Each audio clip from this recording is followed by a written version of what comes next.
Sir larger సెన్స్లో మీ అంచనా ఏంటి sir? అంటే రేపు బడ్జెట్లో తీసుకున్న చర్యలతో కొంత స్టాక్ మార్కెట్కు ఊతం వస్తుందంటున్నారు ఒకటి.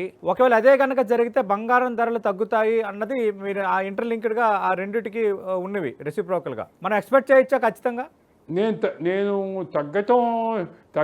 తగ్గటం కంటే కూడా నేనేమంటా అంటే స్టెబిలైజ్గా ఉంటాయి, అంటే పెరగవు. అది కూడా పెరగవు సార్. గ్యారెంటీ. Yes sir. అది ఎంత తగ్గుతాయనే చూడాలి. మ్మ్. పెరగవు. అది ఓకే.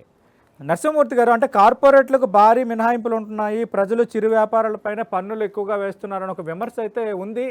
అది లాస్ట్ 2 టర్మ్స్లో కూడా ఎదుర్కొంటుంది భారతీయ జనతా పార్టీ ప్రభుత్వం, ఎన్డీఏ ప్రభుత్వం. మరి ఈసారి పరిస్థితి ఎలా ఉండొచ్చు? అంటే పొలిటికల్గా చూస్తే ఈసారి మిగతా పక్షాలపైన ఆధారపడి ప్రభుత్వం నడుపుతున్న వాతావరణం, దీని ఇంపాక్ట్ ఎలా ఉండొచ్చు? అంటే కార్పొరేట్ల మీద భారం తక్కువ అనేది తప్పండి. అది కార్పొరేట్ మీద 35% 30% ట్యాక్స్ ఉంది. అది కరెక్ట్ కాదు.